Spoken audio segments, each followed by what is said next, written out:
dari yang udah lo jelasin tadi, selama kuliah nih, dari awal-awal lo kan masih ibaratnya masih entahlah masih mengawang-awang kan metalurgi itu. Apa sih yang lo dapetin dari kuliah jurusan material dan metalurgi itu? Yang secara dasar-dasarnya aja gitu loh.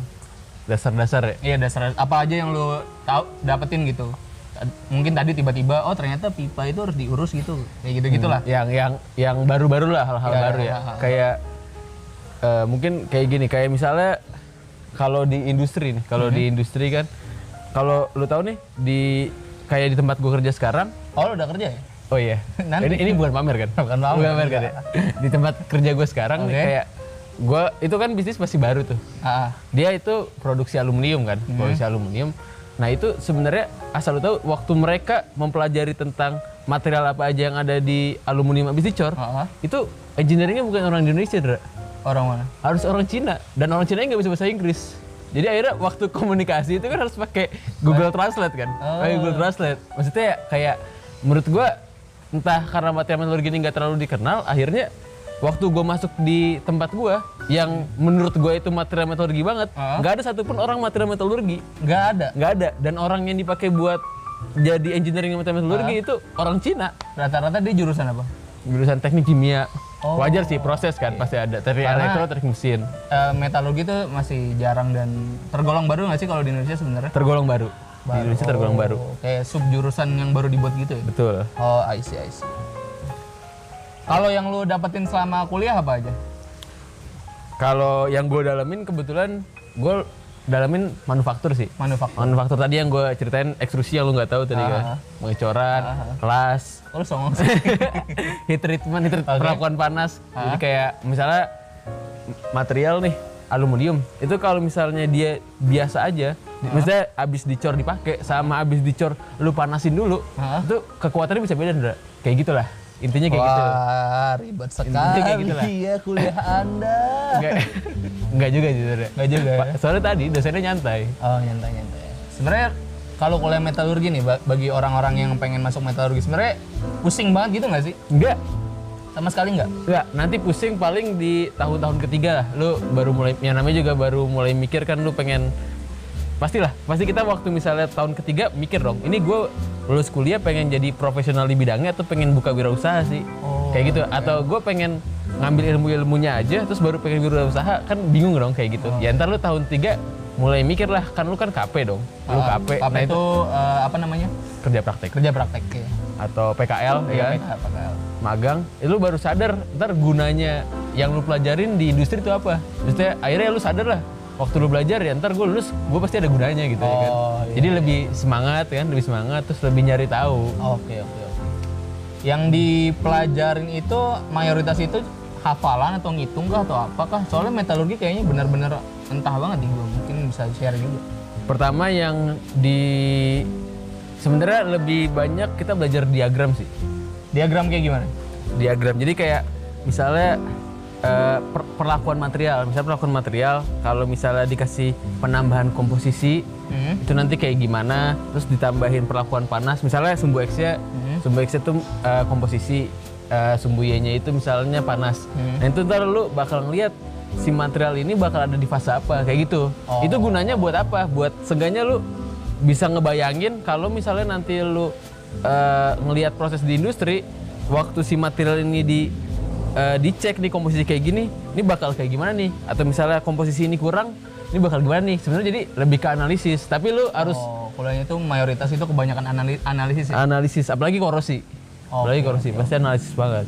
Oke, I see.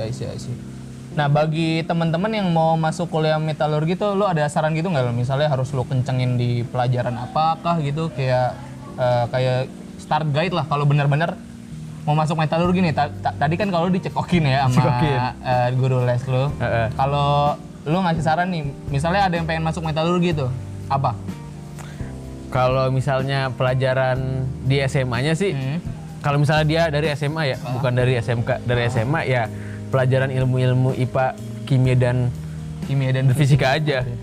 Mayoritas di situ aja sih. Sebenarnya emang gak jauh-jauh dari dua itu. Cuman lebih spesifik aja kemana. Tapi harus yang pinter gila gitu nggak sih? Enggak. Metalurgi? Kagak Ya? Gue kayaknya punya temen katanya dulu dia waktu SMA peringkat terakhir. Tapi di metalurgi lancar-lancar. Tapi di metalurgi lancar-lancar aja. Wah, ini baru sekali. Bisa lulus. Seenggaknya kan bisa lulus. Oke. Nah, kalau ngomongin metalurgi sendiri, material dan metalurgi itu sebenarnya mayoritas itu kedepannya akan jadi apa sih? Seseorang yang memiliki jurusan metalurgi itu berarti sarjana apa? ST doang? Nggak ada spesifik lagi? Nggak, sarjana teknik. Sarjana teknik. Kecuali lu materi metalurginya di luar, double degree gitu. Oke. Ya. Apa aja masa depan bagi seorang, kalau seorang materi metalurgi? Iya, itu sebutannya apa? Kan kalau gue komunikator ya. Kalau engineering aja. Engineering aja. Engineering, material engineering. Oh, material engineering. Oke. Lalu masa depannya tuh kayak gimana sih? Tadi makanya gue bilang kan sebenarnya waktu kita tahun ketiga tahun keempat nih mulai mikir dong mau jadi apa kan. Karena toh di Indonesia juga masih jarang kan ya untuk metalurgi kayak gini. Lulusannya? Ya bukan lulusan, maksudnya lapangan pekerjaannya tadi lu bilang kan. Banyak, kalau sebenarnya banyak. Benar-benar top metalurgi tadi. Nah itu kalau misalnya lu cari di job street jarang banget ada yang. Nah itu maksud gue tuh. Teknik material metalurgi itu jarang banget. Itu maksud gue tuh. Nah. Pasti tuh orang teknik material metalurgi tuh kalau ngeliat ada teknik mesin, ada teknik kimia. Makanya masih satu fakultas kita daftarin aja. Oh iya. Jarang. Gue juga dulu waktu daftar kayak gitu jarang. Kayak waktu gue dateng nih HRD gue nanya teknik material metalurgi itu ngapain sih? Itu kayak gue HRD lu nanya? HRD gue kayak pengen jawab. Yang lu kerja sekarang? Enggak, maksudnya waktu gue tes. Waktu gue daftar.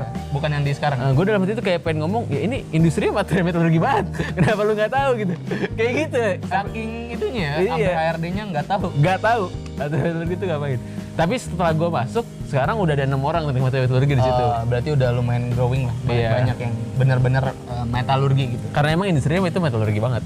Kalau dari segi pekerjaan, apa yang benar-benar misalnya gue komunikasi, kalau nggak jadi PR, jadi jurnalis, jadi orang TV gitu.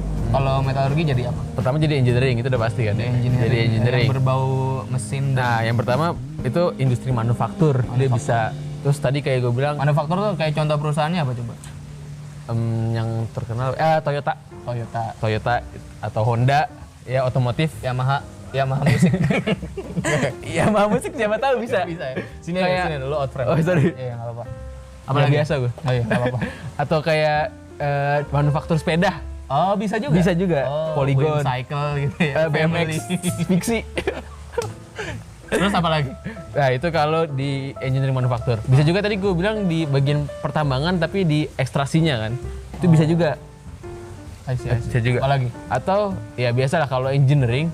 Kalau engineering itu biasanya kesempatan buat kuliah buat kerja di perusahaan konsultan juga banyak, bro. Tapi itu bukan khusus teknik material metalurgi ya? Iya. Jadi yang lu pelajarin itu nggak tok metalurgi tuh ya. Jadi bisa ngarah ke mesin. Nggak tok satu ini. Ke proses sih, ke proses. Kalau ke mesin juga nggak seluruh mesinnya. Ya jelas ke proses di mesin itu yang mempengaruhi ke material, tetap kayak gitu. Oke, I see. Terakhir nih, lu bisa sharing nggak? Sekarang lu sudah kerja kan? Bisa sharing nggak yang lu kerjain tuh apa dan jadi apa gitu?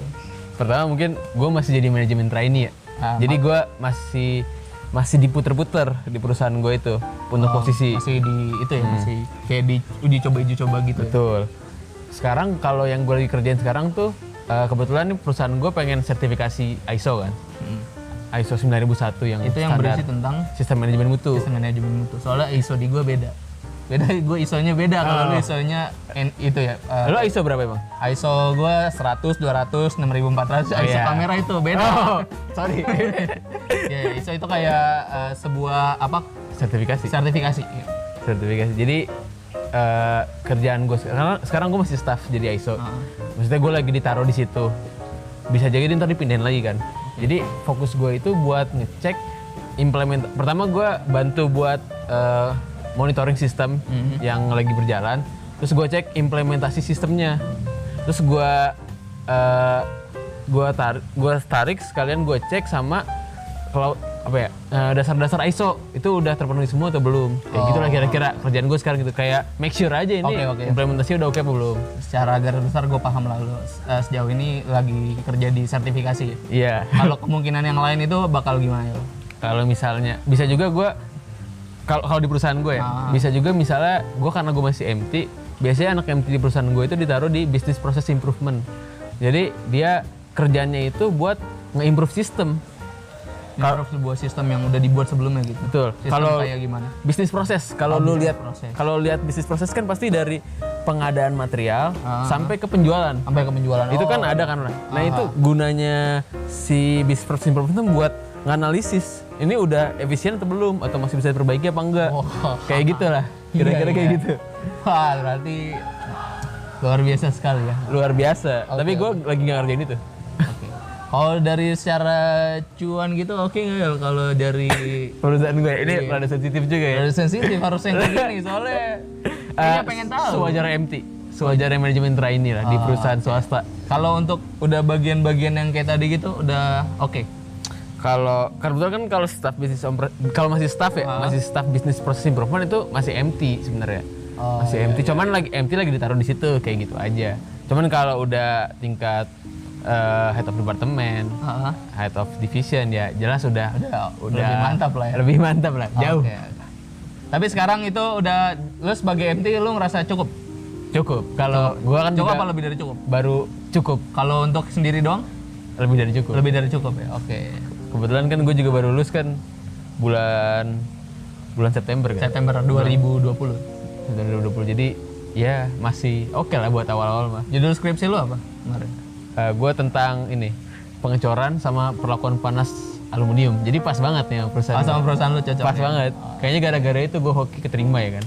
Oke, thank you banget ya lah udah nemenin gue tentang metalurgi walaupun gue rada pusing juga rada otaknya lah ngomongin teknis mulu ya. Tapi gue episode 1 kan Indra. Episode 1. Mungkin nanti ada lagi lah ya. Yang lebih nggak terlalu teknis. Lebih gak terlalu teknis, benar. Oke. Ini karena briefingnya kurang sebenarnya. Oke, makasih ya Il sekali lagi karena udah mau jadi narasumber untuk podcast gua kali ini. Semoga video ini bermanfaat ya. Mungkin dari teman-teman yang mau masuk metalurgi ada sedikit gambaran walaupun rada pusing di konten kali ini karena dia terlalu teknis. Memang begitu dari SMA ya. Sulit dirubahnya. Thank you yang sudah nonton sampai habis. Kalau kalian suka kalian boleh like, kalau kalian nggak suka kalian boleh dislike. Kalau kalian mau komentar, diskusi, ngasih saran silakan. Atau mau ada yang mau nanya ke lu boleh nggak? Il? Boleh banget. Bisa kemana? Bisa Ke Instagram. Ke IG gue aja. Apa? @nailakbar. Nail Akbar. Iya. Oke. Tapi jangan berharap dibalas. Jarang sekali main sosial media. Oke. Thank you dan jangan lupa subscribe ke channelnya Kepo Films. Thank you Il. Thank you banget.